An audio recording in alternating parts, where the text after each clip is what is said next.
Ngrënia e pasurisë haram.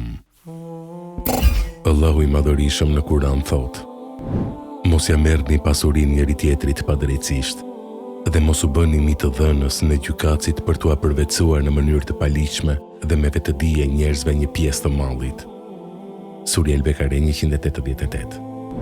Ibn Abasi, Allahu e mëshiroft, e komenton këtë ajet dhe thot: Ky ajet ka zbritur për atë njeri i cili e merr pasurinë e huaj dhe për të s'ka argument.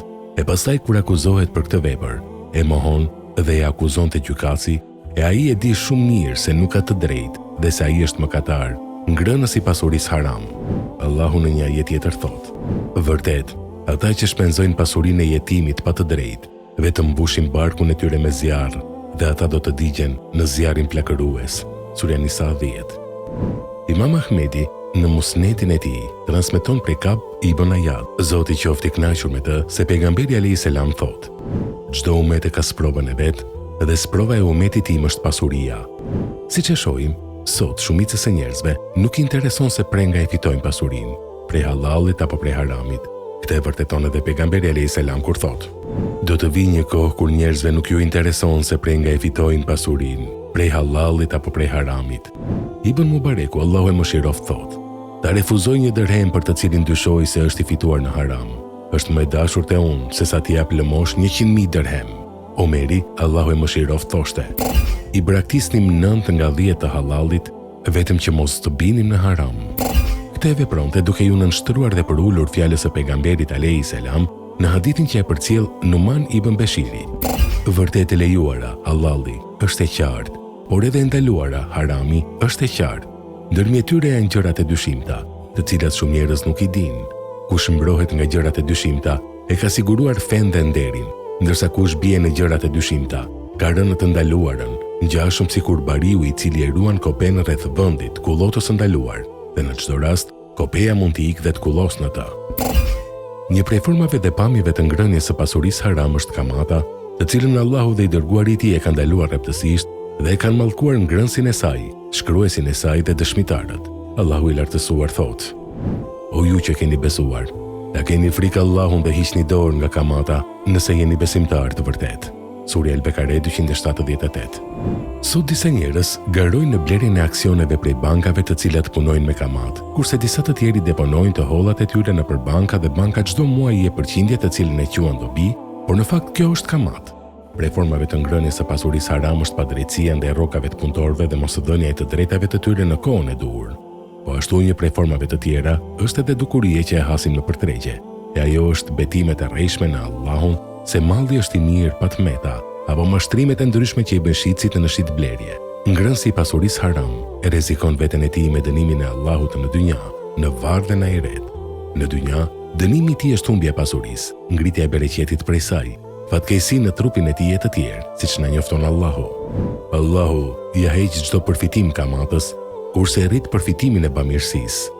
Allahu nuk i do ata që janë mohues, gjunaqtar. Surja El-Bekare 286.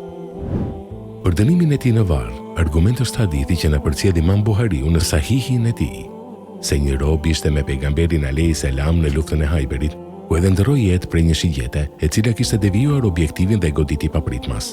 Sahabët e përgëzuan në xhenet duke menduar se e ka vdekur si dëshmor. Mirë po pejgamberi alayhis salam tha: Pasha atë në dorën e të cilit është shpirti im, veshjen që ai mori nga plaçka në ditën e Hajberit kur ajo nuk ishte ndarë ende, është duke e djegur atë me zjarr. Kur njerëzit i dëgjuan fjalët e pejgamberit alayhis salam, u paraqit një njeri me 1 apo 2 lidhse të nëllaneve dhe tha: Këto i kanë veshur para se të ndahi pasuria. Pejgamberi alayhis salam tha: Këto lidhse janë prej zjarri. Këto gjëra, edhe pse kanë qenë të vogla dhe jo me vlerë të madhe, pronari i tyre s'ka shpëtuar prej dënimit të ngrënies së pasurisë haram, ndërsa në ahiret dënimi i tij është atë që na përcjell Kab ibn Uxherete, i cili na njofton se pejgamberi alayhis salam ka thënë: O Kab, nuk shtohet në trup mish i rritur prej të paligjshmes dhe të ndaluarës, përveç që zjarri të jetë më meritor për të. Prej dënimeve që e godasin ngrënësin e pasurisë haram është edhe mospranimi i lutjeve dhe adhurimeve. Ebu Hurajra transmeton se i dërguari i Allahut alayhis salam ka thënë: Vërtet Allahu është i mirë dhe nuk pranon përveç të mirës, dhe vërtet Allahu ka urdhëruar besimtarve atë që u ka urdhëruar të dërguarve. Allahu ka thënë: O të dërguar, hani nga të lejuarat dhe bëni vepra të mira. Vërtet, unë e di mirë çfarë bëni ju, dhe ka thënë: O ju besim drejt, hani gjërat e mira me të cilat ju kemi furnizuar. Pastaj i përmendi njeriun i cili ka udhëtuar gjatë me flokë të shpurpuritura dhe të pluhurosura, dhe i cili i shtriu duart e tij ka qielli. O Zot, kurse ushqimi i tij është haram, dhe pija e tij haram, dhe veshmbathja e tij haram, dhe është ushqyer me haram, e si do t'i pranohet lutja e tij? Ky hadith është paralajmërues për një grup njerëzish të cilët i ka mashtruar shejtani dhe u ka zbukuruar veprat e tyre të liga. Ata pasurinë e tyre e fitojnë prej haramit dhe hanë prej saj, e pastaj e shpenzojnë një pjesë prej saj në bërjen e veprave të mira, si ndërtimin e xhamive, shkollave, spitaleve e të tjerë. Dhe mendojnë se me këto vepra ata e pastrojnë veten e tyre para Allahut. Këta lloj njerëzish dënohen 2 herë. Herën e parë, Allahu nuk u pranon veprat e tyre të mira që i shpenzojnë prej pasurisë haram. Dhe argument për këtë e kemi fjalën e të dërguarit Allahut alayhis salam: vërtet Allahu është i mirë dhe nuk pranon përveç të mirës.